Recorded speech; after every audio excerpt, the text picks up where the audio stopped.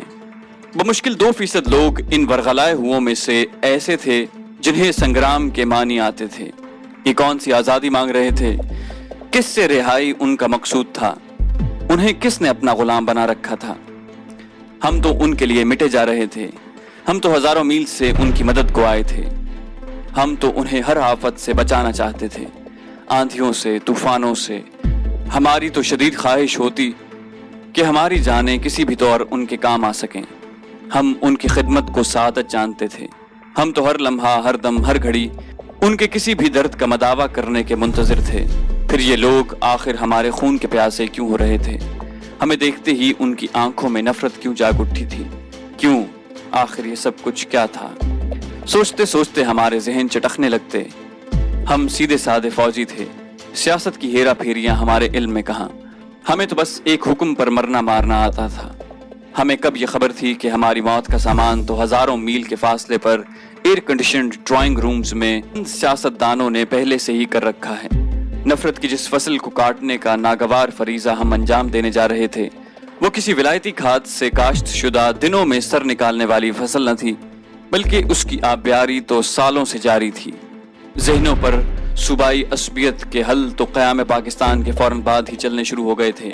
صوبائی تعصب، لسانی تعصب، معاشی اور معاشرتی تعصب کیسے کیسے زہریلے ناگ پھنکار رہے تھے بھولے بھالے سیدھے سادے مانجیوں کے دل و دماغ میں. تمہیں لوٹا جا رہا ہے، کھایا جا رہا ہے. تم جو تخلیق کار ہو، تم جو اپنے خون پسینے سے سنہرے ریشے کو جنم دیتے ہو، تمہاری جاں فشانیوں کا ثمر تم تک کبھی نہیں پہنچ پائے گا. کبھی نہیں، جب تک کہ تم خود آگے بڑھ کر اپنا حق نہ چھین لو. کیسے کیسے ہلاکت آفرین نظریے تھے جو ایک لمبے عرصے سے ان کے معصوم اذہان میں ٹھوسے جا رہے تھے. یہ زہر اب ایک نسل سے دوسری نسل کو منتقل ہو چکا تھا. وہ بدقسمت نسل جس کی آنکھ ہی متعصب ماحول میں کھلی، جو عصبیت کی زہرناک فضاؤں میں پلی بڑھی، جس کے روئے روئے میں انتقام کی چنگاریاں سلگائی گئیں. وہ ہمارے خون کی پیاسی کیوں نہ ہوتی؟ وہ ہمارا وجود یہاں اپنی دھرتی پر کیوں کر برداشت کرتی؟ خدایا کیا اندھیر مچ رہا تھا. اشک ندامت سے لبریز آنکھیں، احساس ذلت سے پشیمان پیشانیاں بارگاہ ایزدی میں جھک جھک جاتی، لیکن سجدے باریاب نہ ہوئے۔ مشیت الہی نے ہم سے گویا رخ موڑ لیا۔ شاید اس کی وجہ یہ ہو کہ اب ہم پر حد نافذ ہو چکی تھی، اعمال رنگ لا چکے تھے، کاتب تقدیر کا قلم اپنا فیصلہ لکھ چکا تھا۔ پھر کس کی مجال تھی کہ اس کے لکھے فیصلے کے سامنے دم مار سکے۔